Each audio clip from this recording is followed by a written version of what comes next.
प्रिय विद्यार्थियों और मेरे विद्वान साथियों, मैं Ramswaroop Saini daffodil coaching centre Taranagar के इस YouTube चैनल पर आपका हार्दिक स्वागत करता हूँ। जैसा कि आप परिचित हैं क्षेत्रवासी, और अब तो ये जो कोचिंग संस्थान है इस YouTube चैनल के माध्यम से देश के हर कोने में पहुंच चुका है।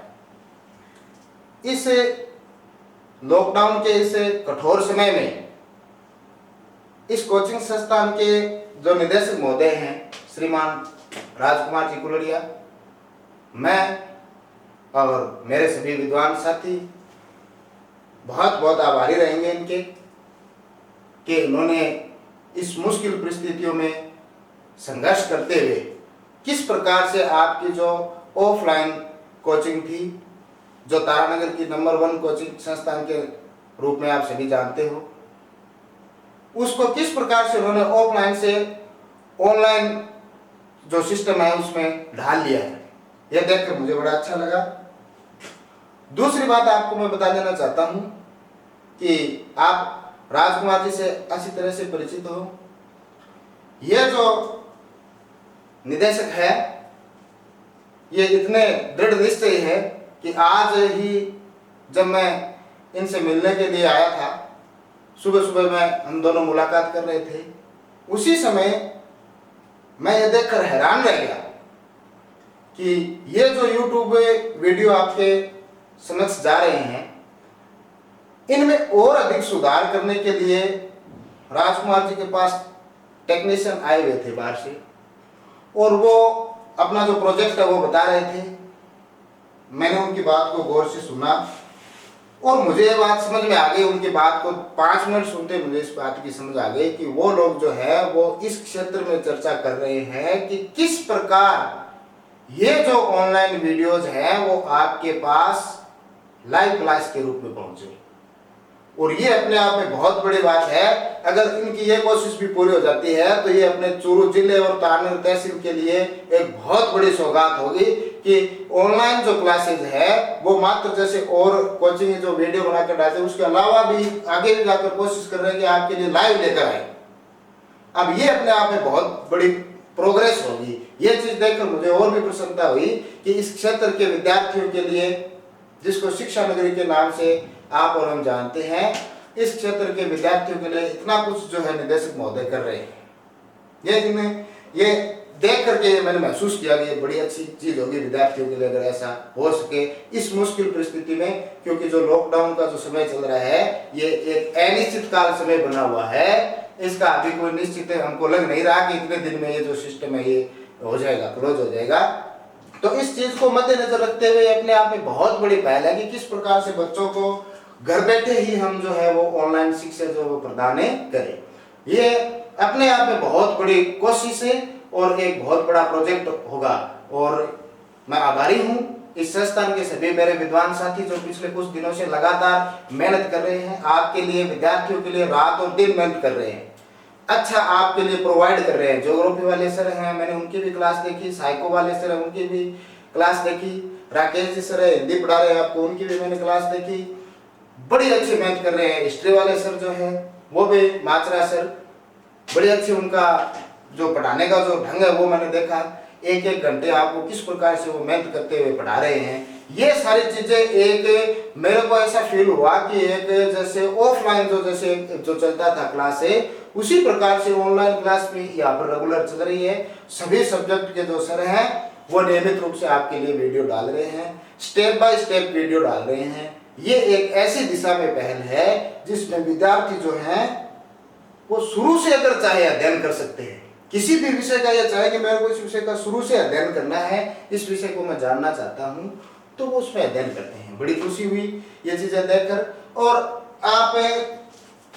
आपके लिए आज जो हमारा मेरे यहाँ पर उपस्थित होने का जो उद्देश्य है उसके बारे में आपको बताना चाहता हूँ कि छोटा सा आपके लिए टॉपिक है। शुरू करते हैं आज हम राजनीति विज्ञान जो है उसकी उत्पत्ति और विकास के बारे में। जैसा कि आप सभी जानते हैं, सभी कंपटीशन जो हैं, राजस्थान पुलिस है, पटवार है, रेट है, फर्स्ट लेवल है, सेकंड लेवल है, फर्स्ट ग्रेड है, सभी जो आपके कॉम्पिटिटिव एग्जाम हैं उनमें आपसे राजनीति से संबंधित जो प्रश्न पूछे जाते हैं उन पर आप चर्चा करते हैं, तो उसके लिए आपको राजनीति विज्ञान जो विषय है उसके बारे में आपको नॉलेज होना जरूरी है।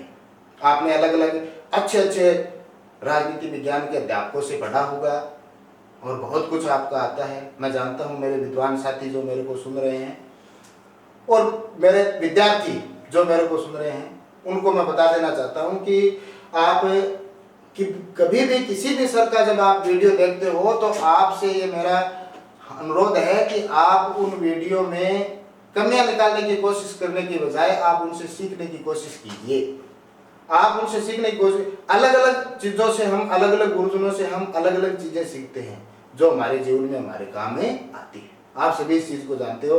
तो शुरू करने से पहले एक बार फिर मैं आपको बता देना चाहता हूं कि हम जो शुरू कर रहे हैं अपना जो विषय राजनीति विज्ञान, उसके बारे में आपको मैं बता देना चाहता हूं, इसकी उत्पत्ति और विकास के बारे में बता देना चाहता हूं, क्योंकि जब हम राजनीति शास्त्र पढ़ते हैं तो हम अलग अलग इसके बारे में शुरुआत से हम नहीं करने के बजाय कभी हम उठा लेते हैं, हम पढ़ना शुरू कर देते हैं संविधान कि संविधान क्या है, कैसे बना, ये शुरू कर देते हैं। कभी हम शुरू कर देते हैं सरकार कि सरकार क्या है, इसका अध्ययन कैसे करें। कभी हम शुरू कर देते हैं राजनीतिक दल, शुरू कर देते हैं कि राजनीतिक दल क्या है, कैसे बने। ये तो इस प्रकार से अगर हम राजनीति के अलग अलग जो टॉपिक है, कभी मूल अधिकार ले लिए, मूल अधिकार पढ़ना है आज हमको, मूल अधिकार क्या है, कहाँ से आए, ये पढ़ना शुरू कर दिया। इस प्रकार से अगर आप पढ़ोगे तो उससे क्या होता है कि आपका जो नॉलेज है, जो ज्ञान है, वो एक जगह केंद्रित नहीं हो पाएगा। आप इस विषय के बारे में पूरी जानकारी नहीं रख पाओगे। तो इसलिए मैं आपको एक बढ़िया तरीका बताता हूं कि किस प्रकार से अगर आप समझो, किस प्रकार से अगर आप चीजों को याद करने की बजाय चीजों को समझो। यह जो आधुनिक समय है इसमें हमारी शिक्षा में एक नई चीज आई है जिसमें प्रधानता जो है वो किस पर दी जाती है, समझने पर दी जाती है। समझ आधारित जो हमारा कार्यक्रम है वो बन गया है अब शिक्षा का। इसमें आप ये नहीं कर सकते कि आपको रटने वाली जो प्रकृति है उस पर रोक लगाने के लिए अब समझ आधारित जो है हमारा शुरू हुआ है पाठ्यक्रम में, उसके अनुसार ही मैं आपको बता देना चाहता हूं कि किस प्रकार से अगर आप चीजों को दिमाग में लाकर समझोगे तब उससे आपका ज्ञान जो है वो स्थायी हो जाएगा। स्थायी ज्ञान तभी होगा जब आप उस चीज को शुरू से समझोगे। ये नहीं है कि आप उस चीज को बीच बीच में से कहीं से कुछ ले लिया, कहीं से कुछ ले लिया, ऐसा आप नहीं करो। आप व्यवस्थित अध्ययन करो। आप ये सोचो कि मैंने शुरुआत कहां से की। आप व्यवस्थित अध्ययन करोगे तब आपको पता चलेगा कि वास्तव में इस विषय के कितनी गहराई से, हर जो विषय होता है उसका अपना महत्व होता है। हर विषय का अपना महत्व होता है। जैसे विज्ञान का अपना महत्व है, जिसने ऐसी ऐसी टेक्नोलॉजी दी, ऐसी ऐसी बीमारियों की हमसे रक्षा, हम जो है हमारी रक्षा होती है विज्ञान से। वैसे ही राजनीति का अपना महत्व है, इतिहास का अपना महत्व है। एक राजनीति विज्ञान का शिक्षक होने के नाते मैं आपको बता देना चाहता हूँ, और सभी जो विज्ञान के शिक्षक होंगे वो ये कहेंगे कि जो विज्ञान है वो सर्वश्रेष्ठ है। जो अंग्रेजी के शिक्षक होंगे वो कहेंगे कि जो अंग्रेजी है वो सर्वश्रेष्ठ है। लेकिन सभी अपने अपने विषयों को श्रेष्ठ बताएंगे, इसमें कोई वो नहीं है। आप ये मत सोचना कि मैं राजनीति का शिक्षक हूं इसलिए कह रहा हूं कि राजनीति ही सर्वश्रेष्ठ है। लेकिन मैं आपको ये बता देना चाहता हूं कि आपको ये साबित कर देता हूं कि किस प्रकार से जो राजनीति है वो बाकी विषयों से श्रेष्ठ है। इस बात को आप अपने आप भी समझ जाओगे कि बात तो ये सही। जैसा कि आप जानते हैं कि मनुष्य जो है वो स्वभाव से ही क्या है, एक बहुत ही स्वार्थी प्राणी है। क्या है? एक बहुत ही स्वार्थी प्राणी है। मैं स्वार्थी हूं, आप स्वार्थी हैं। हमारे समाज में ऐसा कोई मनुष्य नहीं है जो स्वार्थी नहीं। आप अपने आप से देख लो कि आप जो मेरे विद्वान साथी मेरे को सुन रहे हैं, देख रहे हैं, वो अपने आप से एक प्रश्न करो कि आप कितने स्वार्थी हैं। मन में करो, फिर आपको पता चल जाएगा कि वो स्वार्थी। अब आप ये सोचें कि ये क्या चर्चा छेड़ दी मैंने, स्वार्थी की क्या मतलब हो गया। तो ये चर्चा मैंने इसलिए छेड़ दी कि हम बात कर रहे थे इंपॉर्टेंस ऑफ पॉलिटिकल साइंस, क्योंकि हमारा आज का जो टॉपिक था वो था origin and development of A political science. साथ में हम इसके इंपॉर्टेंस यानी महत्व पर भी चर्चा कर रहे हैं। तो किस प्रकार से राजनीति की उत्पत्ति हुई, किस प्रकार से इसका विकास हुआ और क्यों यह हमारे लिए महत्वपूर्ण है, यह हमारे लिए जानना जरूरी है। तो महत्वपूर्ण क्यों है, उस विषय पर हम बात करने के लिए यह शब्द मैंने यूज में लिया था कि मनुष्य जो है वो स्वभाव से एक स्वार्थी प्राणी है। अब इतना स्वार्थी है मनुष्य कि अगर आप देखते हो कि मनुष्य जो है उसको स्वतंत्र छोड़ दिया जाए, उस पर किसी भी प्रकार की कोई बाधा ना हो, कोई कानूनी बाधा ना हो। हालांकि आप सभी इस चीज को जानते हैं और कुछ जो बच्चे हैं वो नहीं जानते होंगे, क्योंकि दो चीजें होती हैं, स्वतंत्रता और स्वच्छंदता। स्वच्छंदता अलग चीज होती है, स्वच्छंदता अलग चीज होती है और एक चीज होती है स्वतंत्रता। तो अगर हम स्वतंत्र हैं तो हम क्या बनेंगे, स्वच्छंद बनेंगे। स्वतंत्रता का जो अगला स्टेप है, स्वतंत्रता की जो अति है, उसे क्या कहते हैं, स्वच्छंदता कहते हैं। इस विषय पर हम ज्यादा समय मैं आपका नहीं लूंगा, आपको मैं बता देता हूं कि स्वतंत्रता वो अति है जिसमें मनुष्य कुछ नियमों में रहते हुए स्वतंत्रता का क्या करे, पालन करे। जैसे मैं स्वतंत्र हूं, आप स्वतंत्र हैं। और स्वच्छंदता वो होती है जिस पर किसी भी प्रकार का कोई बंधन नहीं हो। अब आप ये चीज कैसे समझो, आपको ये चीज समझ में नहीं है तो इसके लिए मेरे पास एक बहुत ही सुंदर उदाहरण है, आप तुरंत समझ जाओगे उसको। जैसे पक्षी क्या है, स्वतंत्र है। पक्षी आकाश में जो उड़ते हैं ना, तब वो किसका उपयोग करते हैं, स्वच्छंदता का उपयोग करते हैं, क्योंकि उनके ऊपर अब कोई बाधा नहीं है। वो खुले आकाश में उड़ने के लिए क्या है, स्वतंत्र है, उन पर कोई सीमाओं की बाधा नहीं है। तो वो क्या हो गया, उसका स्वच्छंदता हो गया। पक्षी आकाश में स्वच्छंदता से उड़ रहे हैं। जंगल में शेर स्वच्छंद घूम रहा है। जंगल में शेर इसलिए स्वच्छंद घूम रहा है क्योंकि शेर को किसी का डर नहीं लगता, सबको शेर का डर लगता है। आप ये सोचो कि मैं आपको ये कहूं, जंगल में लोमड़ी स्वच्छंद घूम रही है, तो लोमड़ी क्या है, लोमड़ी स्वतंत्र है, स्वतंत्र तो लोमड़ी भी है। लेकिन मैं ये शब्द यूज करूं कि जंगल में लोमड़ी स्वच्छंद घूम रही है, तो ये रॉन्ग हो जाएगा, ये गलत हो जाएगा। क्योंकि जंगल में, अब देखो, शेर भी यहां पर स्वतंत्र है, लोमड़ी भी यहां पर स्वतंत्र है, इस चीज का आप ध्यान रखो। लेकिन अंतर क्या है कि लोमड़ी के लिए आप इस चीज को यूज नहीं ले सकते कि लोमड़ी स्वच्छंद घूम रही है। किसके लिए ले सकते हो, शेर के लिए ले सकते हो, क्योंकि जिस प्रकार पक्षी आकाश में उड़ते हैं वो बाधा रहित उड़ते हैं, सारा आकाश उनका है। उसी प्रकार जंगल में जब शेर घूमता है तो वो बाधा रहित घूमता है, वो स्वच्छंद है, उस पर किसी का कोई डर नहीं है। जब शेर ऐसे नहीं डरता कि कोई लोमड़ी मेरे को आज खा जाएगी, तो जंगल में शेर स्वच्छंद घूम रहा है।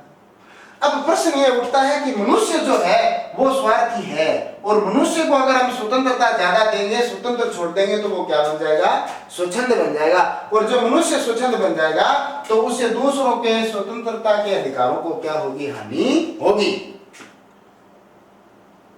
अब मनुष्य पर अगर आप कानूनी बाधा नहीं लगाएंगे तो उसको कंट्रोल करना मुश्किल हो जाएगा और समाज में अराजकता की स्थिति आ जाएगी, जिसकी लाठी उसकी भैंस। तो मनुष्य को कानून रूपी बेड़ियों में, मनुष्य को कानून रूपी बेड़ियों में जकड़ने का काम किया है, वो किसने किया है, राजनीति ने किया। किसने किया है, राजनीति ने किया है। आपको पता है विज्ञान कोई कानून नहीं बनाता, अंग्रेजी में कोई कानून नहीं बनते।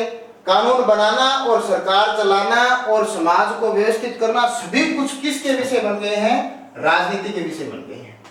अब यहाँ पर आप गौर करोगे, थोड़ा सा ज्यादा आपको गौर करने की आवश्यकता है, क्योंकि बिल्कुल ही ऐसी असाधारण बात नहीं है जो आप समझ नहीं पाओगे, लेकिन थोड़ा सा आपको इसमें गौर करने की आवश्यकता है कि किस प्रकार से स्वतंत्रता है वो स्वच्छंदता में बदलती है। इस बात का देखो प्रमाण मैं आपको यहाँ पर दिखाता हूं।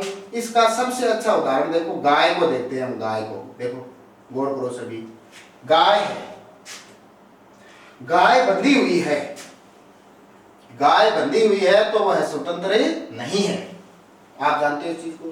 गाय को हमने चैन से बांध दिया तो वह स्वतंत्र नहीं हो सकती, क्योंकि वो तो बंधन में है। हैं कि गाय को हम क्या करें, स्वतंत्र करें। देखो ध्यान से देखना इस चीज को कि गाय जो है उसको हमने बांध दिया चैन से, तो उसकी स्वतंत्रता का हमने हनन कर दिया।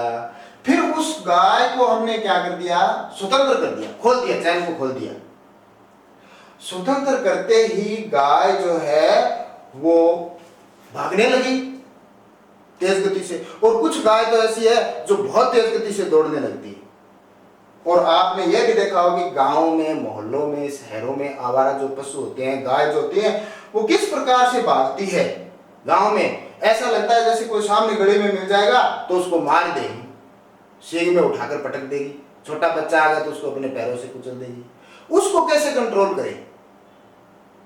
उस गाय को कंट्रोल करने के लिए उसको फिर से बांध दिया तो उसकी स्वतंत्रता का हनन हो जाएगा, वो स्वतंत्र नहीं रहेगी। और अब उसको स्वतंत्र कर दिया तो वो घूमने लगी है, दूसरों को मारने लगे। स्वतंत्र करते ही वो क्या बन गई, स्वच्छंद बन गई। और स्वच्छंद बनते ही उसने दूसरों की स्वतंत्रता का हनन करना शुरू कर दिया। दूसरों के बच्चों को, दूसरों के गली में जो निकलने वाले लोग हैं उनको मारना शुरू कर दिया। इससे हम ये समझते हैं कि किस प्रकार के स्वतंत्रता का गाय ने दुरुपयोग करके किस में आ गई स्वतंत्रता, किस में बदल गई, स्वच्छंदता में बदल गई। ठीक इसी प्रकार अब इस गाय को अगर हम चाहें कि इसको स्वतंत्रता भी दें, क्योंकि बांधेंगे तो इसकी स्वतंत्रता का आनंद हो जाएगा, ये तो बंधनों में आ जाएगी। क्या करें कि गाय स्वतंत्र रहे, और ये भी सोचें कि गाय स्वच्छंद नहीं रहे, क्योंकि अगर स्वच्छंद रहेगी तो दूसरों को मारेगी। अब इस चीज को, दोनों चीजों को रोकने के लिए क्या किया जाता है कि गाय के गले में एक दंड लटका दिया जाता है। आपने देखा होगा स्थानीय भाषा में जिसको पाग्गा कहते हैं, खाट का जो होता है ना पाग्गा, वो आपने देखा होगा पुराने समय में अक्सर ऐसा दिखाई दे जाता था गांव में, गली मोहल्लों में, कि गाय के गले में वो लटका देते हैं। अब होता क्या है कि गाय भागती है क्योंकि वो स्वतंत्र है। अब भागती है तो वो जो गले में लटका हुआ है ना उसके, वो उसके पैरों से टकराता है, पैरों टकराता है तो उसके पैरों को बहुत दर्द होता है। पैरों को दर्द होता है तो वो धीरे धीरे चलने लगती है, एकदम धीरे धीरे चलने लगती है क्योंकि उसको दर्द होगा।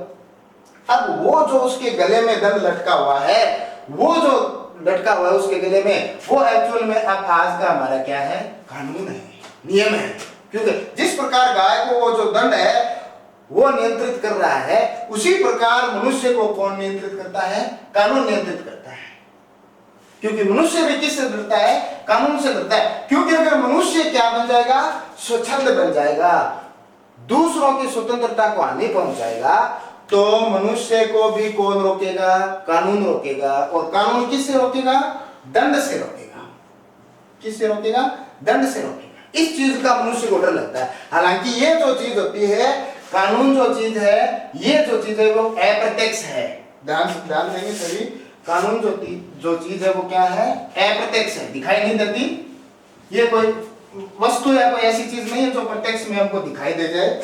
यहाँ पर मैं उदाहरण आपको दे रहा था कि मनुष्य को कानून नियंत्रित करता है और गाय को जो दंड नियंत्रित करता है, उसमें इसमें अंतर है कि ये तो प्रत्यक्ष है, ये तो दिखाई दे रहा है लटका उसके गले में पैरों से टकराता हुआ, और ये जो है वो अप्रत्यक्ष चीज है, ये दिखाई नहीं देती। क्योंकि मनुष्य जो है उसमें सोचने की शक्ति है, वो समझ सकता है, वो जो बातें हैं उसको जानता है कि कानून क्या है, कानून से क्या होगा, कानून तोड़ने पर क्या होगा। गाय नहीं जानती इस चीज को। गाय को हम पढ़ाएंगे कि गाय तो पढ़ गई है, कानून है, कानून तोड़ेगी तो ये हो जाएगा, वो हो जाएगा, पढ़ाओ, गाय को क्या समझ में आएगा, कुछ समझ नहीं आएगा। लेकिन मनुष्य जो है वो धरती पर ऐसा जीव है कि उसको सोचने की शक्ति दी हुई है, बुद्धि है उसके पास, ज्ञान है उसके पास। क्योंकि वैसे तो मनुष्य खुद क्या है, सामाजिक प्राणी है, man is a social animal. मनुष्य क्या है, एक सामाजिक प्राणी है, लेकिन बावजूद इसके मनुष्य में क्या है, सोचने और बोलने की शक्ति है, सीखने और बोलने की शक्ति, अपने विचार सीख सकता है और अभिव्यक्त कर सकता है। तो उसको तो हम पढ़ा देंगे, हम जान गए कि मनुष्य जो है वो कानून से डर गया, लेकिन गाय जो है वो कानून से नहीं डरी, इसलिए उसे दंड की आवश्यकता पड़ी। वो लटकाने से उसको दर्द हुआ तब वो रुकी। यहां पर आप लोगों को मैंने ये चीज इसलिए समझाई कि अगर कानून नहीं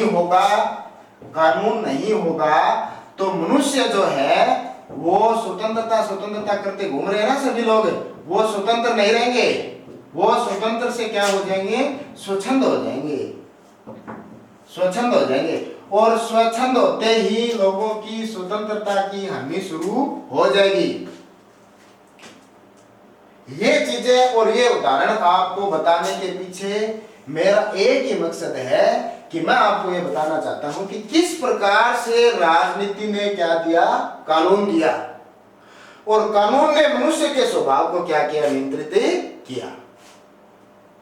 जहां तक मेरा ऐसा समझना है, लोगों की अलग अलग राय हो सकती है, अलग अलग जो राजनीति विज्ञान के शिक्षक हैं उनके अलग अलग राजनीति, अलग अलग विचार हो सकते हैं। परंपरागत राजनीति शास्त्र के विद्वान गार्नर महोदय ने कहा भी था कि राजनीति विज्ञान की उतनी परिभाषाएं हैं जितने इसके लेखक हैं, यानी अलग अलग इसके जो लेखक हैं वो अलग अलग परिभाषाएं दे सकते हैं और दे रहे हैं। उसी प्रकार से सबका अपना अपना नजरिया होता है।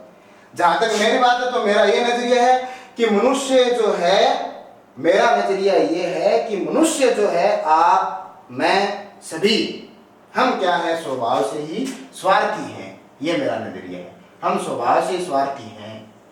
स्वार्थी हैं तो हम अपने स्वार्थ की पूर्ति के लिए क्या करते हैं, संग्रहण करते हैं। देखो क्या करते हैं, संग्रहण करते हैं। संग्रहण तो आप जानते हो सभी, संग्रहण क्या होता है भैया, इकट्ठा करना। संग्रहण क्या होता है, इकट्ठा करना, पैसे इकट्ठा करना, धन इकट्ठा करना, सोना इकट्ठा करना। 5 दिन का है, 10 दिन का इकट्ठा कर लो। लॉकडाउन आ गया, राशन इकट्ठा कर लो। लॉकडाउन आ गया, ये चीज मेरे को नहीं बेचनी, स्टॉक करनी, इसके इतने पैसे मिलेंगे, बाद में ये हो जाएगा। अरे लॉकडाउन आ गया, इतनी बड़ी महामारी फैली हुई है, बाद में क्या मिलेगा, ये नहीं सोच रहे अपन। लेकिन फिर भी क्योंकि हमारा स्वभाव ही क्या है, संग्रहण है। मनुष्य स्वभाव से ही संग्रहण स्वभाव होता है उसका, क्योंकि स्वार्थी होता है। स्वार्थी होगा तो संग्रहण करेगा, इकट्ठा करेगा। सबसे अच्छा उदाहरण आप इसमें इसी में समझ सकते हो। और चीजें सभी लोगों के समझ में नहीं आएगी, लेकिन ये चीजें सभी के समझ में आ जाएगी, छोटे बच्चे की भी समझ में आ जाएगी। क्योंकि जब से मनी का पता चलता है ना, छोटे से बच्चे को भी पता चलता है ना कि ये रुपया है, धन है, तो वो इसको इकट्ठा करना शुरू कर देता है। धन को इकट्ठा करना शुरू कर देता है। और ये जो इकट्ठा करना है, यही क्या है, संग्रहण है दोस्तों।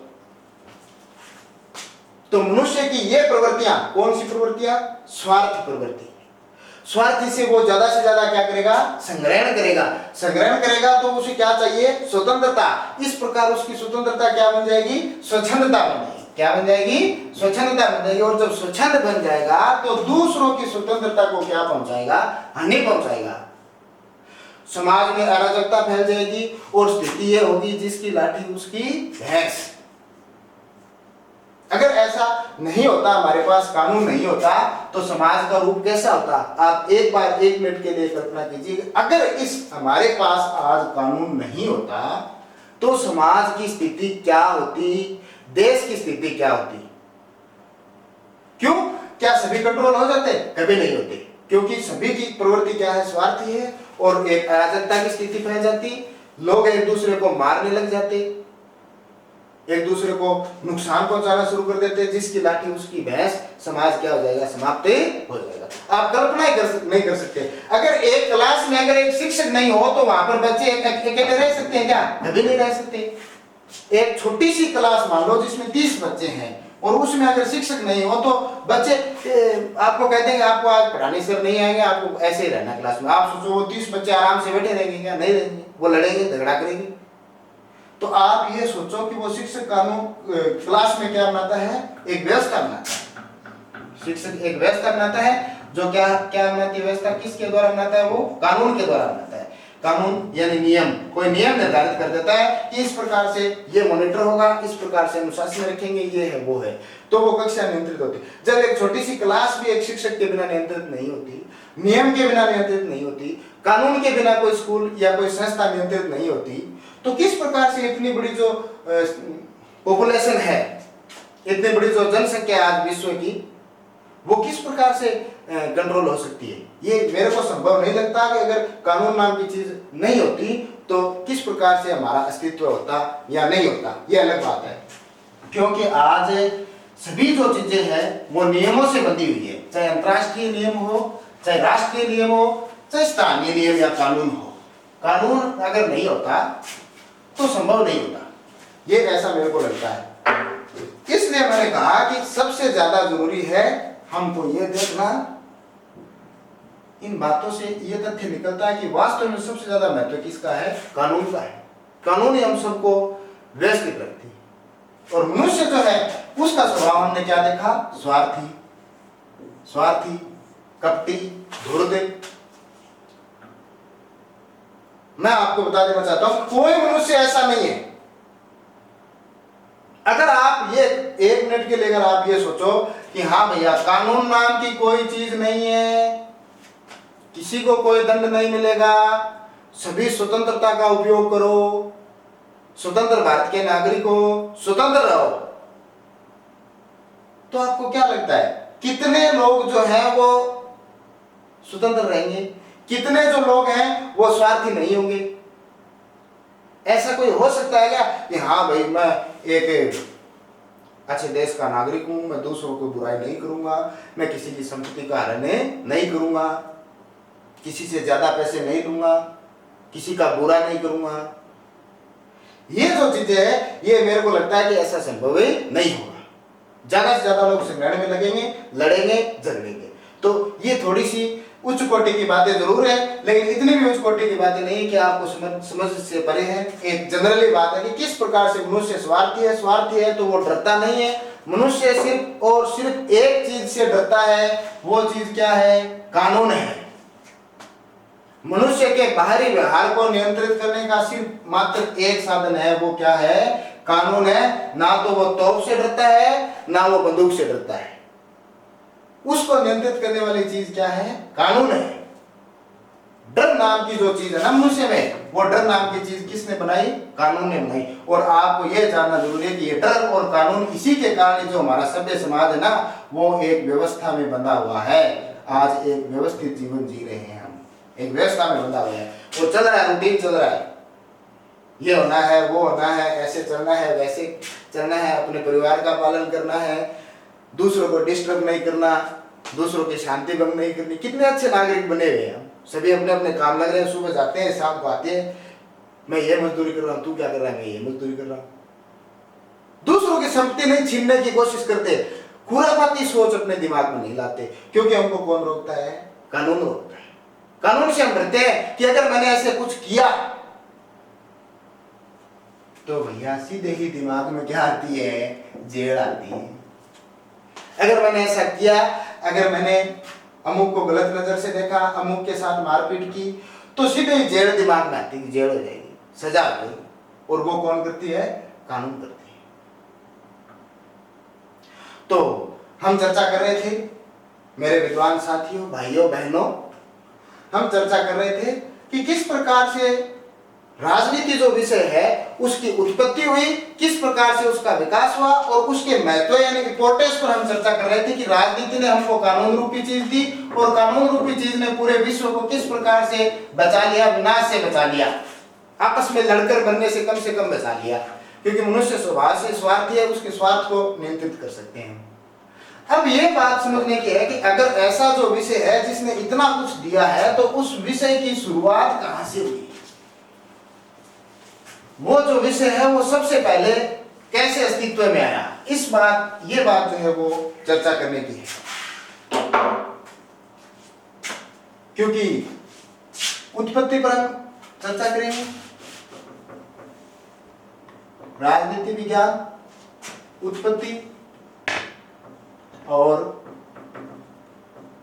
विकास।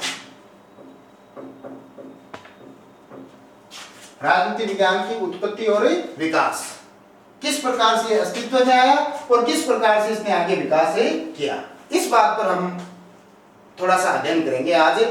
तो जो मेरे विद्वान साथी फर्स्ट ग्रेड के जो विद्यार्थी हैं, उनके लिए ये जो विषय जो शुरुआत कर रहा हूं ये बहुत इंपॉर्टेंट है। सिलेबस का जो शुरुआत जो होता है वो परंपरागत राजनीति से होता है और राजनीति के उद्भव और विकास से होता है। तो जो फर्स्ट ग्रेड के मेरे विद्वान साथी विद्यार्थी हैं, उनके लिए ये आज का वीडियो बहुत ही इंपॉर्टेंट है। वो इसको बहुत ही गौर से देखेंगे और सभी इस पर एक चीज जो रीड के विद्यार्थी हैं, रीड फर्स्ट लेवल के हैं, जो विद्यार्थी पटवार के हैं, जो विद्यार्थी राजस्थान पुलिस के हैं उनको भी मैं बता देना चाहता हूं कि आज के इस वीडियो में उनके लिए भी ये चीजें हैं कि उनके लिए भी काम आने वाली चीजें हैं। उनसे ये आपको मैं बोर्ड पे बताऊंगा किस प्रकार से आज जो हम पढ़ रहे हैं उसमें से भी प्रश्न आते हैं आपके सभी एग्जाम्स में। मोस्टली आज का जो वीडियो है, जो रीट के विद्यार्थी, जो पुलिस के विद्यार्थी हैं, जो पटवार जीके के विद्यार्थी हैं, उनके लिए थोड़ा सा उच्च स्तर का हो सकता है। तो उनसे मेरा निवेदन है कि थोड़ा सा इस वीडियो को आप गहराई से, आराम से, इत्मीनान से आप इसको देखें, क्योंकि फर्स्ट ग्रेड को जो विद्यार्थी है उनके लिए तो नॉर्मल है, बहुत ही सरल है, वो तो सारी बातें जानते हैं। लेकिन जो नए विद्यार्थी हैं उनको हो सकता है कि थोड़ी बहुत इसमें आए, लेकिन अगर वो मेरे वीडियो में मेरे साथ बने रहते हैं क्लास में, तो वो देखेंगे कि इसमें तो बहुत ही आपको एक नई चीजें यानी देखने को मिलेगी, आप सीखने को मिलेगी कि किस प्रकार से हम किसी भी विषय का मौलिकता से अध्ययन कर सकते हैं। मेन बात ये है, जैसे आप इतिहास का अध्ययन कर रहे हैं, इतिहास के विद्यार्थी तुलना करते हैं, देखो तुलना करते हैं, जिक्र मैंने इसलिए किया हिस्ट्री का कि हम तुलना कर रहे हैं कि किस प्रकार से इतिहास का अध्ययन करते हैं विद्यार्थी और इतिहास को सीखते हैं। मुगल मेवाड़ संघर्ष, हल्दी घाटी का युद्ध, महाराणा प्रताप अकबर का संघर्ष, 1857 की क्रांति, मुगलों का आगमन, अंग्रेजों का आगमन, अंग्रेजों के साथ मराठों का संघर्ष और भारतीय राष्ट्रीय आंदोलन पढ़ लिया। इतिहास यहां से बात नहीं बनती, ये तो थोड़ा सा है, यहां से बात नहीं बनती। अगर आप इतिहास अच्छे विद्यार्थी बनना चाहते हो तो आप उसका शुरू से अध्ययन करना चाहते हो, क्योंकि जो बातें पीछे छूट जाती है, अगर वो बातें आपको समझ में नहीं आए तो आपको उसको आगे से उसको पढ़ने से कोई मजा उसमें नहीं, मेरे हिसाब से तो नहीं। एक छोटा सा उदाहरण देता हूं, जैसे आप कोई मूवी देख रहे हैं, कोई फिल्म देख रहे हैं, हिंदी फिल्म कोई आप देख रहे हैं और आपने उस फिल्म का शुरुआती 1 घंटा नहीं देखा, 1 घंटा आपने उसका देखा नहीं और दूसरे आधे घंटे 1 घंटे के बाद की आप मूवी देख रहे हैं, तो आपको उसमें कोई इंटरेस्ट नहीं आएगा। आप जानते हैं कि इसको जो पात्र है वो शुरू में क्या थे, क्या हो गया, कोई आपको उसमें इंटरेस्ट नहीं आएगा। आधी मूवी आप देखना पसंद नहीं करते, 2.5 घंटे की मूवी को 1 घंटे के बाद आप देखना पसंद नहीं करते। उसी प्रकार मेरे दोस्तों, किसी भी विषय को आप आधा अध्ययन करना या आधा जानना भी पसंद नहीं करते हो। क्यों? क्योंकि उसमें वो मजा नहीं आएगा, आपको पढ़ने में वो आनंद नहीं आएगा, क्योंकि आपको पता ही नहीं है कि विषय के मूल में क्या हुआ, इसकी शुरुआत कहां से हुई। देखिए, आप मेरे साथ वीडियो में बने रहेंगे तो आपको पता चलेगा कि किस प्रकार से इसका पॉलिटिकल साइंस की जो उत्पत्ति है वो कहां से हुई और किस प्रकार से अपने क्रम में आगे बढ़ा, इस चीज को आप जानोगे। तो इतिहास की मैं जिक्र कर रहा था, अगर आप इतिहास की अगर आप अध्ययन करना चाहते हैं तो ये नहीं है कि आपने 1857 की क्रांति पढ़ ली, आपने मुगल पढ़ लिए, मुगलों का संघर्ष पढ़ लिया, मेवाड़ का संघर्ष पढ़ लिया मुगलों के साथ, आपने महाराणा प्रताप पढ़ लिया, आपने हल्दी घाटी का युद्ध पढ़ लिया, 1576 आपने पढ़ लिया, तो आप ये सोचते हो कि मेरे को हिस्ट्री आने लग गई। नहीं, आपको हिस्ट्री तब आएगी जब आप शुरुआत करते हो हिस्ट्री की, शुरू से। और शुरू से जब आप हिस्ट्री की शुरुआत करोगे ना दोस्तों, तो आपको जाना पड़ेगा, कहां जाना पड़ेगा, 2700 ईसा पूर्व से। 2700 ईसा पूर्व है जब शुरुआत होती है किसकी, सिंधु घाटी सभ्यता की।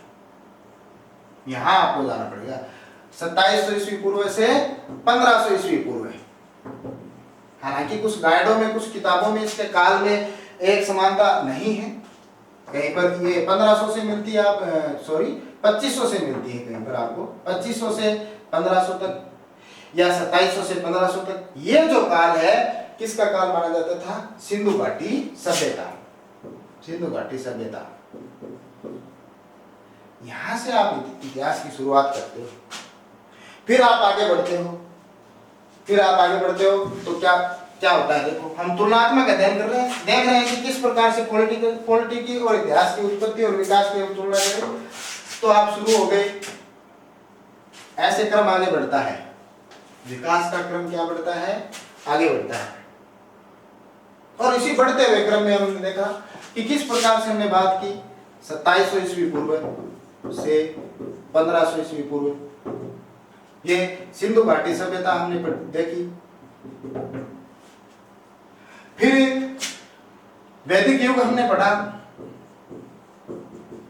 वैदिक युग हमने पढ़ा। फिर महाजनपद काल हमने पढ़ा,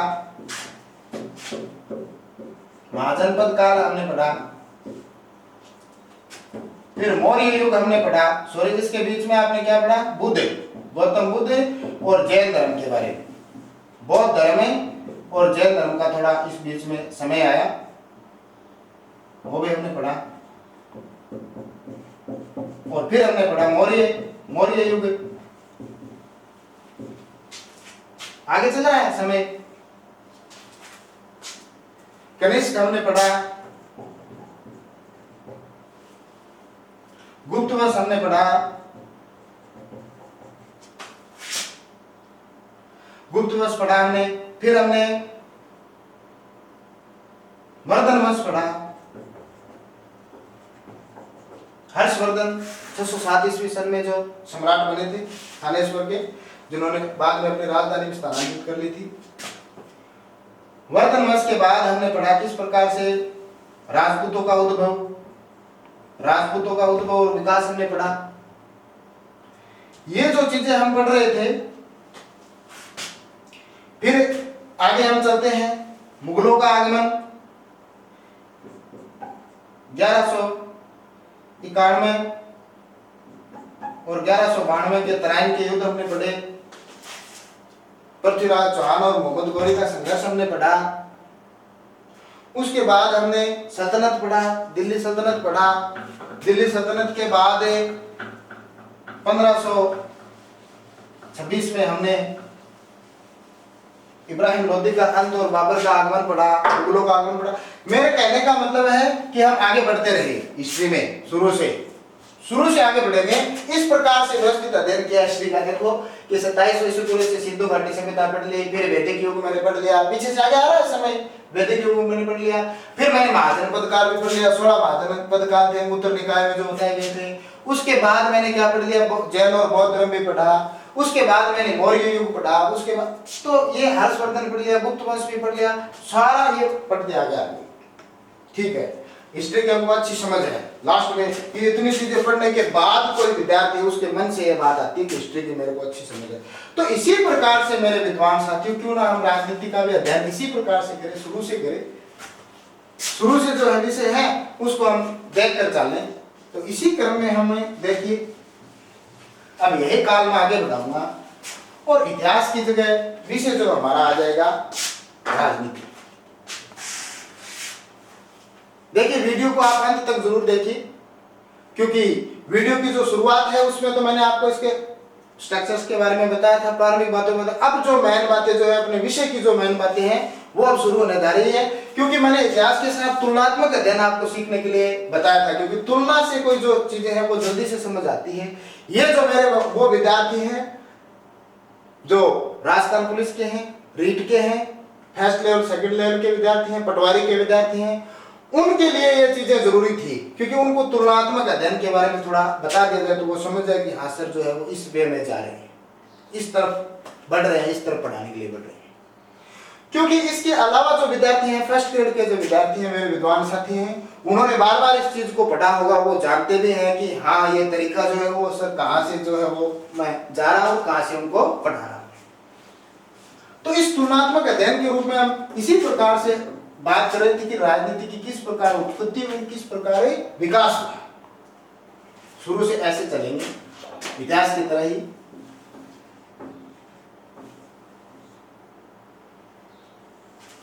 आगे बढ़ेंगे।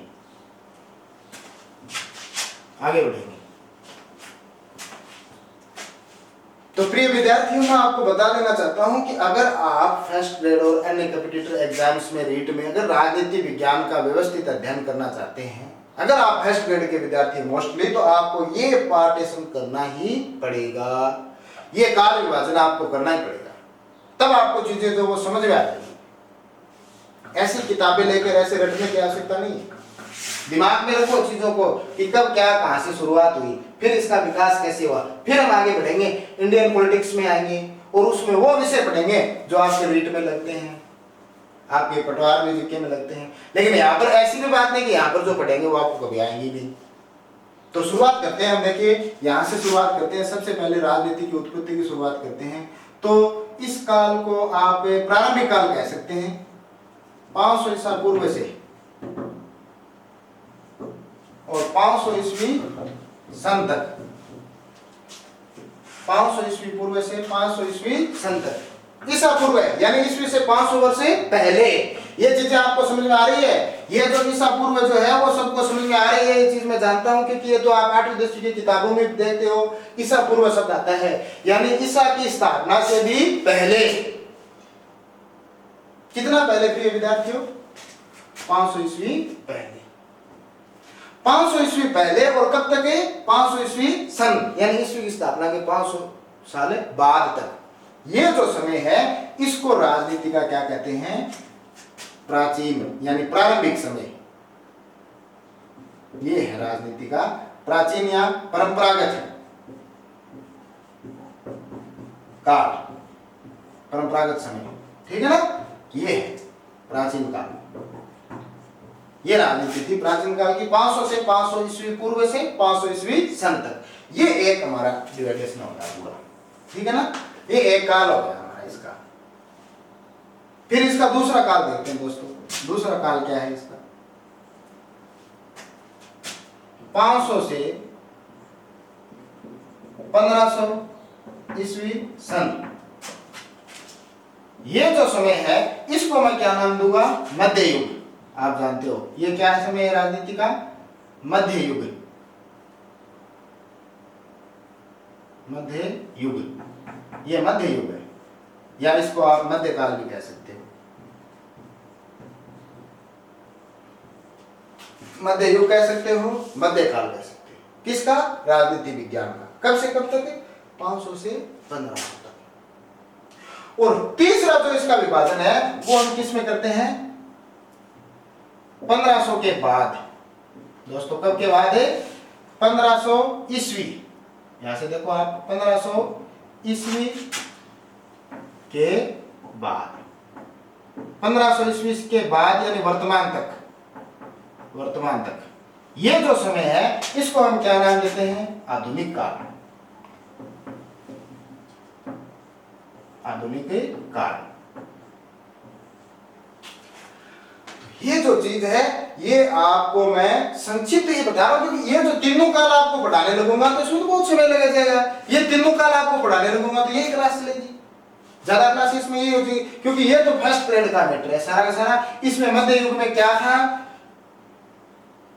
प्रारंभिक काल में क्या था, और 1500 ईस्वी के बाद कैसा था राजनीति का स्वरूप। क्योंकि आज का हमारा चैप्टर क्या है? उत्पत्ति और विकास। किस प्रकार से ओरिजिन यानी उत्पत्ति हुई राजनीति विज्ञान की और किस प्रकार ने इसने डेवलप किया, किस प्रकार से इसका विकास हुआ, ये हमारा अध्ययन का आज का विषय। तो इस प्रकार से इसकी उत्पत्ति होती है 500 ईस्वी पूर्व से 500 ईस्वी के समय। ये प्रारंभिक इसका प्राचीन काल शुरुआती समय है। उत्पत्ति का समय 500 ईस्वी पूर्व में मान सकते हैं, 400 से 500 ईस्वी पूर्व। मध्यकाल 500 से 1500 ईस्वी पूर्व का बीच का युग था इसका। और आधुनिक जो समय है वो कब के बाद है भैया? 1500 के बाद, ठीक है ना? अब आप ये देखें, कितना आपको समझ में आ गया होगा। तो इसको मैं मिटा देता हूं। 3 काल में हमने इसका विभाजन कर लिया, प्रारंभिक काल, मध्यकाल और आधुनिक काल। ये तुलना हो गई इतिहास के साथ। जैसे इतिहास के साथ हमने इसकी तुलना शुरुआत की थी कि किस प्रकार से हिस्ट्री जो है उसका हम तुलनात्मक अध्ययन करते विकास किया, उसी प्रकार हमने राजनीति का विकास भी पढ़ा। तो हमारे दिमाग में एक बात आ गई, 500 से 1500, सारे देखो भैया दिमाग से, 500 से 1500, सॉरी 500 से 500, फिर 500 से 1500 और फिर 1500 से वर्तमान, 1500 के बाद। ये काल विभाजन। इस समय में कौन कौन राजनीतिक विचारक थे प्रारंभिक काल में, इस समय में कौन कौन से विचारक थे और इस समय में कौन कौन से विचारक थे, उन्होंने क्या क्या विचार दिए। ये राजनीति विज्ञान का क्या है भैया? विकास। ये राजनीति विज्ञान का क्या है? विकास, उसका बदलता हुआ स्वरूप। कैसे प्रारंभिक जो राजनीति है वो वर्तमान समय में आ गई, कैसे वो नहीं हो गई, क्या क्या उसमें चीजें आई, ये चीजें हम पढ़ेंगे।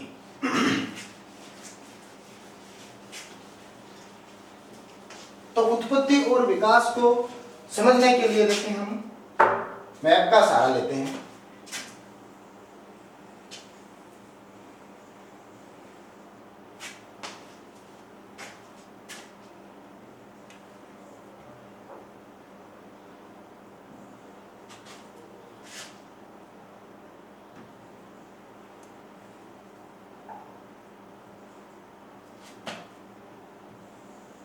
ये जो मैप है इसके माध्यम से हम देखेंगे कि किस प्रकार से इसकी उत्पत्ति हुई और किस प्रकार से विकास हुआ। ये विश्व का मैप आपके समक्ष में बना रहा हूँ, अध्ययन की दृष्टि से बना रहे हैं एक बार, जैसा भी अध्ययन की दृष्टि से,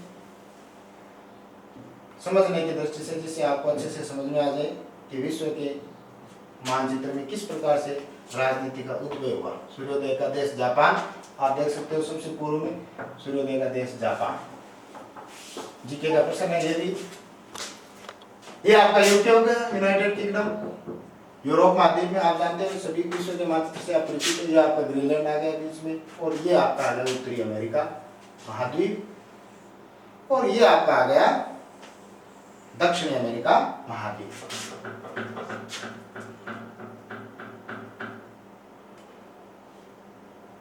ये जो विश्व का मैप आप देख रहे हो, इसमें हम इस चीज का अध्ययन ये आपके समझने के लिए हमने ये बनाया है कि किस प्रकार से राजनीति जो चीज है किस प्रकार से अस्तित्व में आई, कहां से अस्तित्व में आई। तो इसकी शुरुआत होती है यूरोप से। ये जो यूनानी सभ्यता है, यूनान से, ये जो यूनानी सभ्यता है यहां से यूरोप में आपको पता है कि रोमन सभ्यता और यूनानी सभ्यता, ये दो पुरानी सभ्यताएं हैं। तो ये जो क्षेत्र है यहां से विश्व में उद्भव होता है किसका, राजनीति शास्त्र का। सबसे पहले यहां से विकास होना शुरू होता है राजनीति शास्त्र का। ये जो एरिया है ये वो एरिया है जहां पर 500 ईस्वी पूर्व या 400 शताब्दी, चौथी और पांचवी शताब्दी ईस्वी पूर्व, चौथी 4 और 5, ये देखो 4 और 5 शताब्दी पहले इस क्षेत्र में जो है वो राजनीति का विकास प्रारंभ होता है। तो रोचक बात है, बहुत ही रोचक तथ्य है। विश्व के मानचित्र में आप समझो, सबसे पहले मानचित्र मैंने इसलिए बनाया है कि आप इसको समझो कि ये जो विश्व है, एशिया और यूरोप, यहां से शुरुआत हुई, विश्व राजनीति नहीं हुई। ऑस्ट्रेलिया आप देख रहे हो मानचित्र पर, ऑस्ट्रेलिया यहां से शुरुआत हुई राजनीति की, नहीं हुई। आप देख रहे हो अफ्रीका, नहीं हुई। अमेरिका से भी नहीं हुई। शुरुआत कहां से होती है, यूरोप से। और यूरोप में कौन सी सभ्यताएं, रोमन सभ्यताएं और यूनानी सभ्यताएं। यूनान जो है वो प्राचीन देश है और मूलतः जन्म जो है राजनीति का वो यूनान, जिसका शहर है एथेंस। एथेंस जो उस समय यूनान की क्या था, राजधानी था और सबसे महत्वपूर्ण नगर था एथेंस। यहां से शुरुआत होती है। ये देखिए आप एथेंस, इस चीज को आप याद रखिए। एथेंस यूनान का एक नगर था, प्रमुख नगर था, राजधानी थी। और यही वह एथेंस है जिसमें किसका जन्म होता है, सुकरात का। एथेंस में किसका जन्म होता है, सुकरात का। कब होता है सुकरात का जन्म में, 469 ईस्वी पूर्व है। यह चीज ध्यान रखो, 469 ईस्वी पूर्व है। यूनान में, यूनान के शहर एथेंस में सुकरात का जन्म होता है 469 ईस्वी पूर्व, जो कि गुरु थे। किन के गुरु थे आप सभी जानते हो, प्लेटो के गुरु थे। मैंने कहा आप सभी जानते हो तो आप ही सोच रहे हो कि मैं तो नहीं जानता। आप जो राजनीति का स्टूडेंट है उसको ये जानना जरूरी है कि ये मैंने क्यों कहा, ये तो आप जानते हो। ये मैंने इसलिए कहा कि ये सबसे जनरली बातें हैं, ये सबसे जरूरी बातें हैं। ये सबसे जरूरी बात है, इसलिए मैंने आपको कहा कि ये तो आप जानते हैं, क्योंकि राजनीति की जब आप बात करते हो तो इसकी शुरुआत की जब बात करते हो तो आपको ये क्रम याद रखना होता है, सुकरात, फिर प्लेटो, फिर अरस्तु। ये क्रम जो है वो आपको याद रखना होता है। यहां से ये तीनों दार्शनिक थे यूनानी दार्शनिक। कहां के दार्शनिक थे? यूनानी दार्शनिक। यूनानी दार्शनिक थे। तो सबसे पहले सुकरात, इनके शिष्य कौन है? प्लेटो। प्लेटो के शिष्य कौन है? अरस्तु। सुकरात का जो समय है, सुकरात का जन्म होता है 469 ईस्वी पूर्व और इनकी मृत्यु होती है 399 ईस्वी पूर्व। फिर इनके शिष्य जो है प्लेटो, इनका जन्म होता है 427 ईस्वी पूर्व और इनकी मृत्यु होती है 347 ईस्वी पूर्व। सभी ईसा से पहले है, ध्यान देने वाली बात है, ईस्वी से भी क्या है? पहले, ईस्वी से पहले। इनके बाद इनके शिष्य हैं अरस्तु, जिनका जन्म होता है 384 ईस्वी पूर्व और जिनकी मृत्यु होती है 322 ईस्वी पूर्व। ये ध्यान देने वाली बात है। तो सुकरात 472 ईस्वी पूर्व से 399 ईस्वी पूर्व, इनके शिष्य कौन है? प्लेटो। 427 से 347 ईस्वी पूर्व, इनके शिष्य कौन है? अरस्तु। 384 ईस्वी पूर्व से 322 ईस्वी पूर्व। यहां से राजनीति का क्या होता है? विकास शुरू होता है। यहां से राजनीति की क्या शुरू होती है दोस्तों? उत्पत्ति शुरू होती है। और उत्पत्ति शुरू होती है सुकरात, सुकरात के शिष्य प्लेटो। राजनीति विज्ञान का प्रथम विचारक कौन है? प्लेटो। प्रश्न नंबर 1 आज के दिन का बहुत ही महत्वपूर्ण, राजनीति विज्ञान का, राजनीतिक विज्ञान का प्रथम विचारक, ये शब्द आ जाए, ये प्रश्न आ जाए, प्रथम विचारक से कहते हैं यहाँ पे प्लेटो। राजनीति विज्ञान का प्रथम विचारक कौन है? प्लेटो। बहुत ही इंपॉर्टेंट क्वेश्चन है, ये एग्जाम में आया हुआ प्रश्न है कि राजनीति विज्ञान के प्रथम विचारक किसको मानते हैं? प्लेटो को मानते हैं, जो कि किसके शिष्य थे? सुकरात के शिष्य थे एथेंस में। तो प्लेटो प्रथम विचारक कहे जाते हैं। हालांकि ये शिष्य थे सुकरात के। और सुकरात का थोड़ा सा मैं आपको इंट्रोडक्शन देता हूं।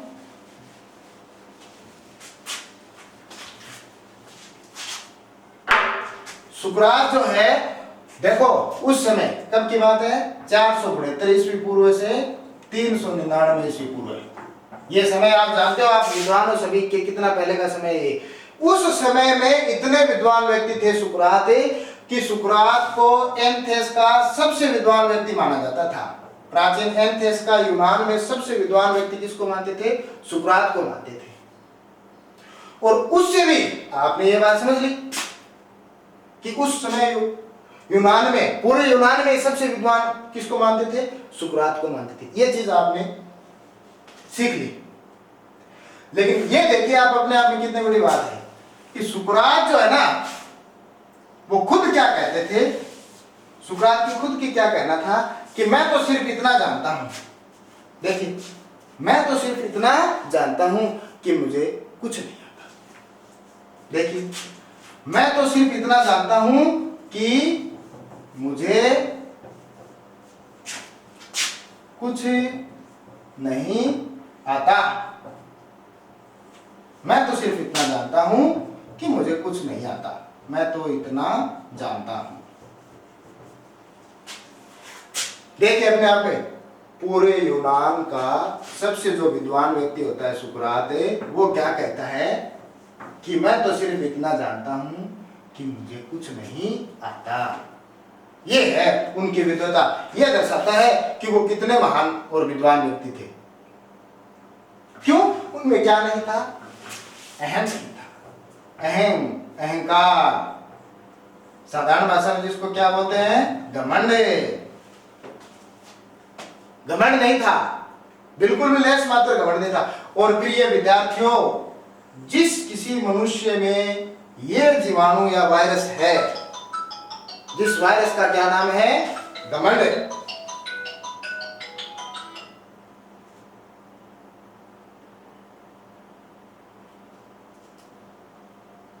घमंड या अहंकार रूपी वायरस जिस मनुष्य में है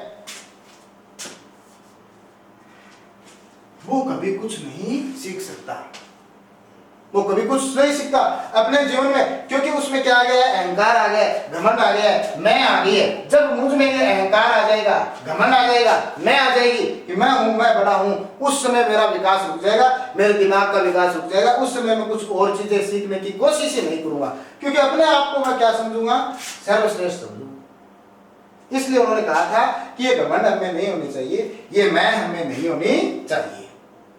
तो ये बड़ी महत्वपूर्ण बात है उन्होंने जो कही थी कि मैं तो सिर्फ इतना जानता हूं कि मुझे कुछ ही नहीं आता। इसके अलावा सुकरात जो है उसके पढ़ाने की विधि जो है, सुकरात जो पढ़ाने थे उनकी विधि क्या थी, मौखिक, पूर्णतः मौखिक और प्रश्न। मेन चीज क्या थी, प्रश्न थी। यह भी अपने आप में बहुत बड़ी बात है।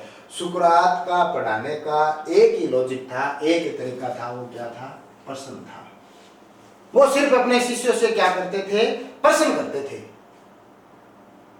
बहुत सारे शिष्य उनके पास जमा रहते थे, उनसे सिर्फ मौखिक प्रश्न पूछते थे, वो प्रश्नों की ये प्रश्न। अब जो सारे शिष्य हैं वो उन प्रश्नों का अपने अपने तरीके से जवाब देते थे।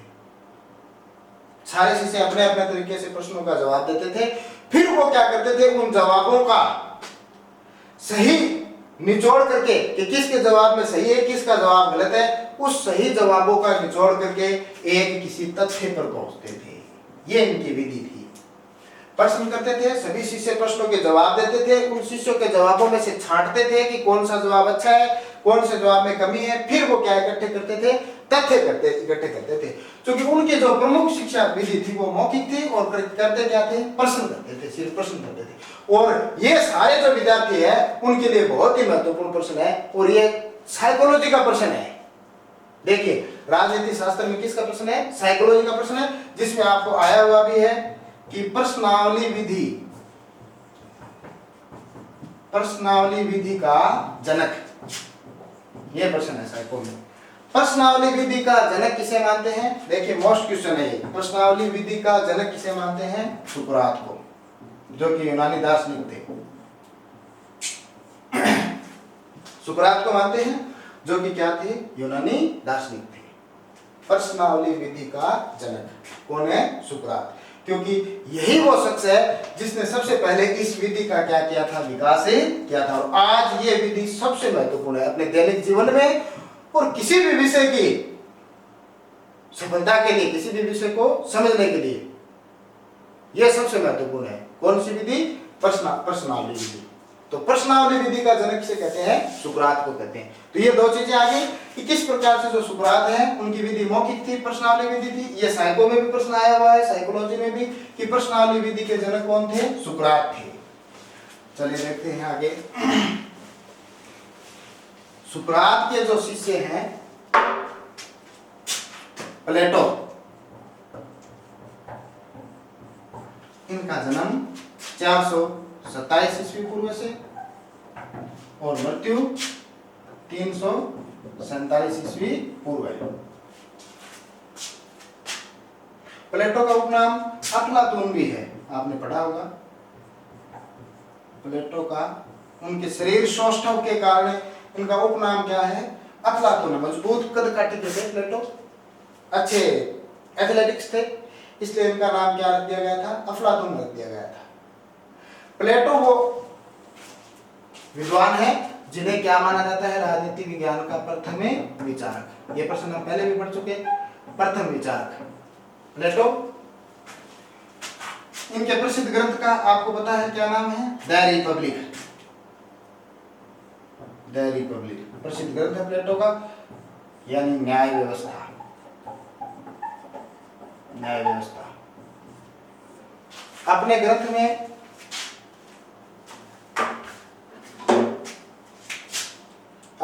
प्लेटो ने द रिपब्लिक में, यानी जो न्याय व्यवस्था जो ग्रंथ है इनका, इसमें सुकरात को संबोधित करते हुए अपने जो अपना जो ज्ञान है, जो अपना जो चीज है वो किताब में प्रस्तुत किया।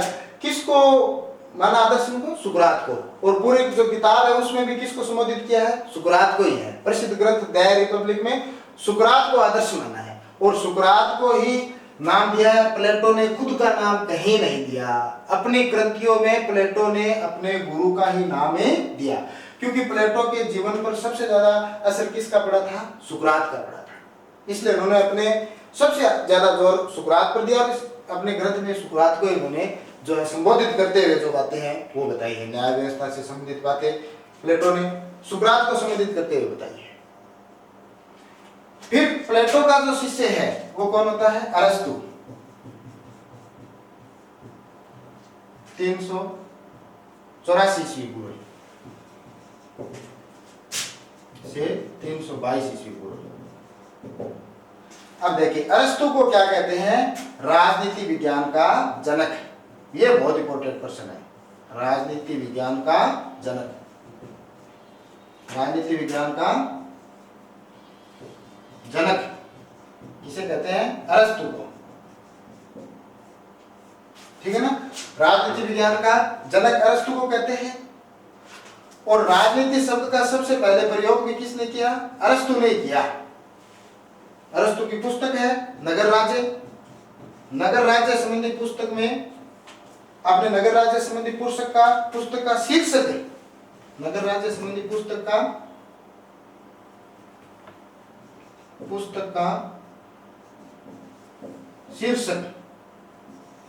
शीर्षक क्या था? राजनीति। ये सबसे पहले अरस्तु की नगर राज्य संबंधी पुस्तक का शीर्षक कौन था? राजनीति था। तो राजनीति शब्द का सबसे पहले प्रयोग भी कौन करता है? अरस्तु करता है। क्योंकि राजनीति का विकास जो है वो यूनानी शहर एथेंस से हुआ और वहां पर उस समय क्या व्यवस्था थी? नगर राज्य की व्यवस्था थी। क्या व्यवस्था थी? नगर राज्य की। जैसे राजनीति जो शब्द है, मूल शब्द है, वो देखते हैं राजनीति। ये देखिए, तो राजनीति शब्द जो है उसकी उत्पत्ति हम पढ़ रहे थे। उत्पत्ति में देखिए राजनीति शब्द उसकी बात जो उत्पत्ति है वो अंग्रेजी के पॉलिटिक्स शब्द से हुई है। और राजनीति शब्द, ये देखिए राजनीति शब्द की उत्पत्ति अंग्रेजी भाषा के पॉलिटिक्स शब्द से हुई है। पॉलिटिक्स शब्द से हुई है। और पॉलिटिक्स जो अंग्रेजी का शब्द है उसके उत्पत्ति यूनानी भाषा के, पॉलिटिक्स जो अंग्रेजी शब्द है उसकी उत्पत्ति यूनानी भाषा के पोलिस शब्द से हुई है, जिसका संबंध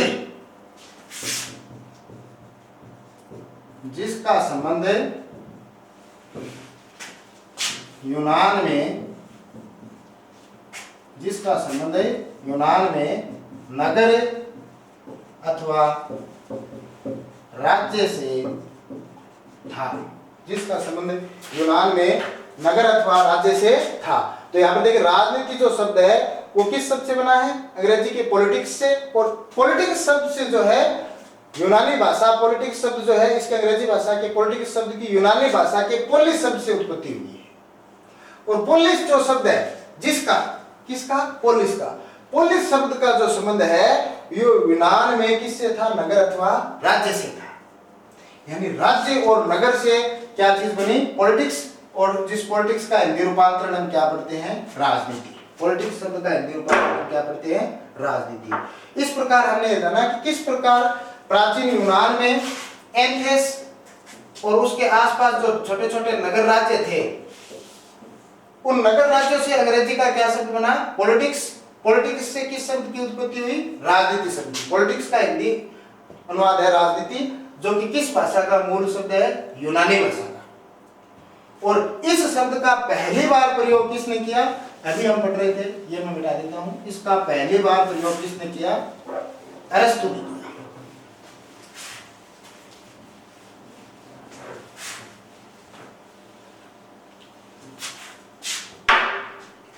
राजनीति शब्द का पहली बार इस्तेमाल किसने किया? अरस्तु ने। नगर राज्य संबंधी पुस्तक का शीर्षक। एक प्रश्न। प्रश्न नंबर 2, प्रश्नावली विधि के जनक, ये हो गया आज सुकरात। प्रश्न नंबर 3, प्रथम विचारक किसके? राजनीति के। प्रथम विचारक किसके? राजनीति के। कौन थे? प्लेटो। ये प्रश्न आज हो गया। फिर देखिए,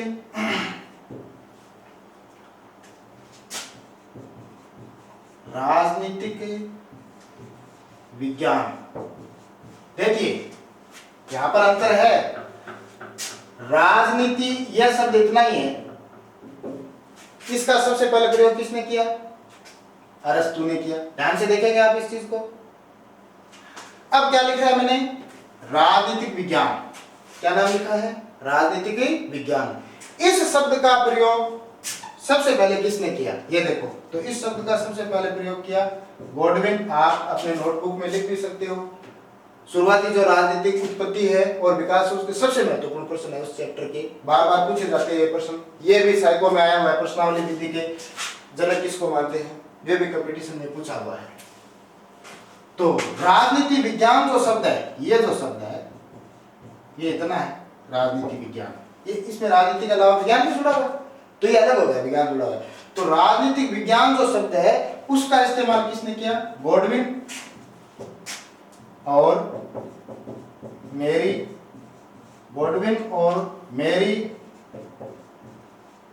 वोलेस्टोनेक्राफ्ट।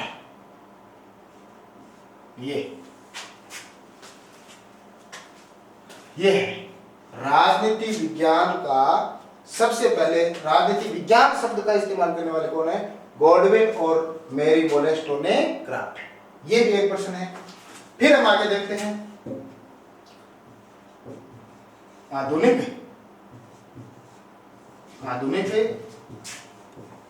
राजनीति विज्ञान। आधुनिक राजनीति विज्ञान का या के जनक है, ये कौन है? मैकियावेली। आप सभी को पता है कौन है? मैकियावेली, जिनका जन्म कब हुआ? 1469 और मृत्यु कब हुई? 1527 ईस्वी। ये अपने आप में बहुत महत्वपूर्ण है, क्योंकि आधुनिक राजनीति विज्ञान का जनक किसको कहते हैं? मैकियावेली को, जिनका जन्म कब होता है? 1469 में और मृत्यु कब होती है? 1527 में। ये 1469 जो है वो इसलिए इंपॉर्टेंट है क्योंकि 1469 में एक और महान आदमी का भी जन्म हुआ था। आपको पता है कौन थे? गुरु नानक देव। कौन थे? गुरु नानक, जिन्होंने किस धर्म की स्थापना की थी? सिख धर्म की। सिख धर्म के संस्थापक माना जाता है जिनको। सिख धर्म के संस्थापक गुरु नानक देव का जन्म कब हुआ? 1469 ईस्वी सन में। ये इंपॉर्टेंट है। 1469 में गुरु नानक का जन्म और 1469 में किसका जन्म है? मैकियावेली का जन्म, जिन्हें क्या कहते हैं? आधुनिक राजनीति विज्ञान के पिता कहते हैं। अपने समय का शिशु, अपने समय का शिशु किसको कहते हैं? मैकियावेली को। इनके प्रसिद्ध ग्रंथ में कौन से आपको पता है? डेब्रिस के बाद द आर्ट ऑफ वार,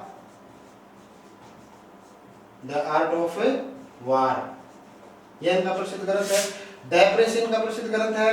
यह भी काफी इंपॉर्टेंट है। आगे हम वीडियो में चर्चा करेंगे कि क्यों डेब्रिस जो इतना इंपॉर्टेंट है। इनका ग्रंथ जो है द आर्ट ऑफ वार और द हिस्ट्री ऑफ फ्लोरेंस और द डिस्कोर्सेस, ये चार महत्वपूर्ण कृतियां थी मैकियावेली की। डेब्रिस, द आर्ट ऑफ वार, उसके बाद द डिस्कोर्सेस और हिस्ट्री ऑफ फ्लोरेंस, क्योंकि मैकियावेली का जन्म कहां से होता है? फ्लोरेंस से। अब देखिए थोड़ा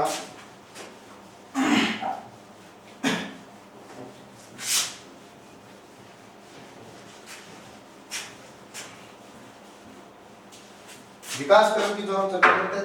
अब आपको ये विकास क्रम समझ में आ रहा होगा थोड़ा थोड़ा। यहां से मैं ऐसे चलूंगा, सुकरात, प्लेटो इनके शिष्य थे, अरस्तु इनके शिष्य थे। फिर आधुनिक युग में मैकियावेली, यहां तक देखिए आज इस वीडियो में मैकियावेली, यहां से आधुनिक युग की शुरुआत होती है। सॉरी, आधुनिक युग की नहीं, मध्य युग की, सॉरी एक बार फिर, मध्य युग की शुरुआत होती है। आधुनिक युग की शुरुआत नहीं होती, यहां से मध्य युग की, मैकियावेली के समय से। कब से? 1469 से।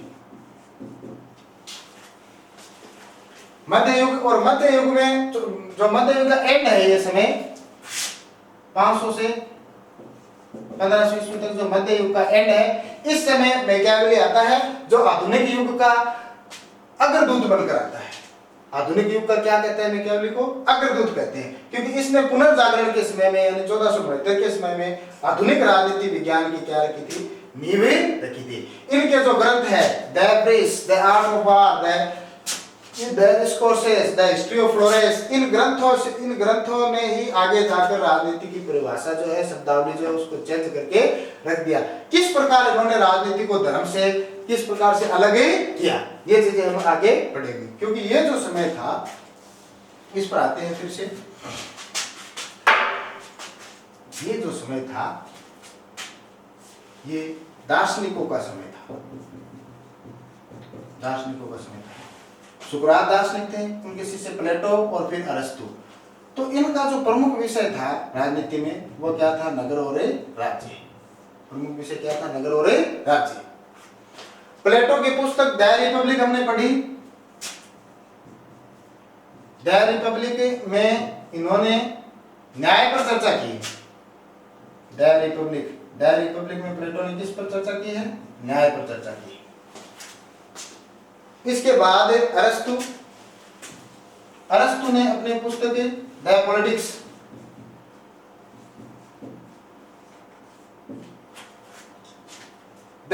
और नगर राज्य संबंधी पुस्तकों में अरस्तु ने राजनीति को सर्वोच्च विज्ञान कहा। अरस्तु ने राजनीति विज्ञान को क्या कहा? सर्वोच्च विज्ञान कहा है राजनीति विज्ञान को। तो ये भी एक प्रश्न है कि राजनीति को सर्वोच्च विज्ञान किसने कहा? अरस्तु ने कहा। ये अरस्तु की पुस्तक है, उसमें उन्होंने राजनीति विज्ञान को क्या कहा है? सर्वोच्च विज्ञान कहा। फिर देखिए आगे,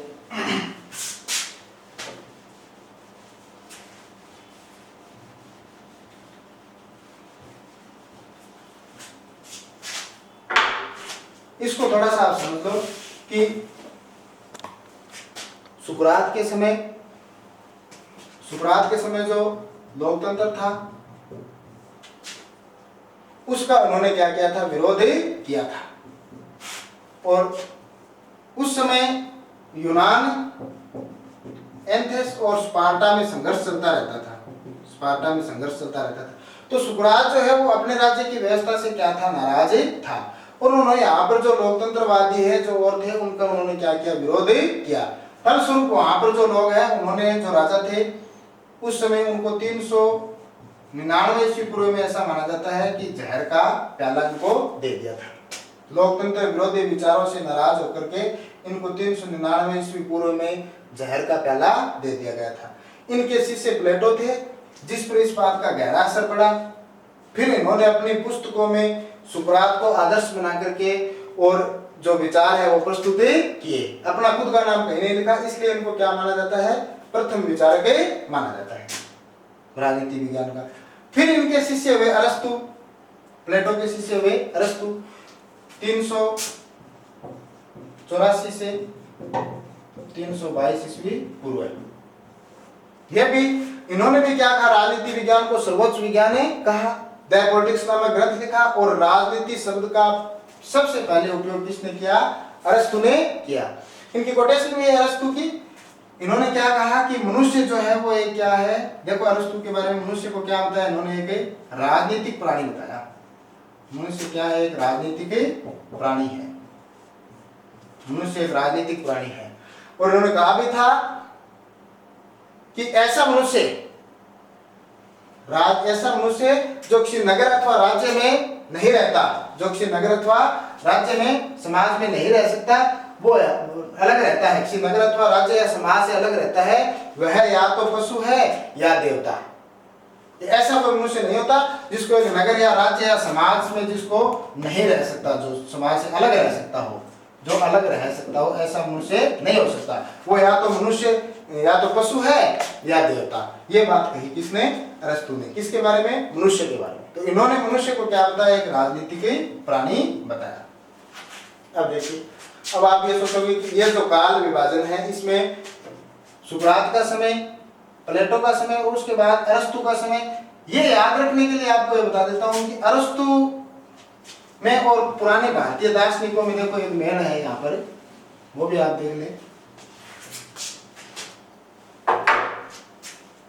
क्योंकि आपको पता है जो समय अरस्तु का था अंतिम समय, उस समय भारत में क्या हो रहा था, ये देखें 322 ईस्वी पूर्व भारत में क्या हो रहा था, मौर्य वंश की स्थापना हुई थी। किस वंश की स्थापना हुई थी, मौर्य वंश की स्थापना हुई थी।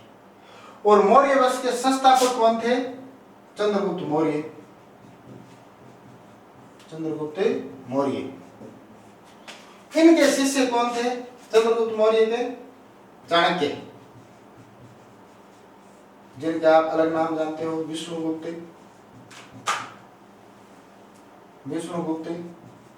और आप इनका नाम जानते हो कौटिल्य, जिन्होंने किस ग्रंथ की रचना की, अर्थशास्त्र नाम की रचना की। देखो नाम तो अर्थशास्त्र है, लेकिन आपको पता होना चाहिए कि चाणक्य की जो अर्थशास्त्र पुस्तक है उसमें किसका जिक्र किया गया है, राजनीति का। ये एक राजनीतिक व्यवस्था का जिक्र किया गया है। ये जो पुस्तक है अर्थव्यवस्था कौटिल्य की, इसमें राजनीतिक व्यवस्था के बारे में बताया गया है, विदेश नीति के बारे में विस्तार से चर्चा की गई है। तो ये सिमिलरिटी देखिए, अरस्तु का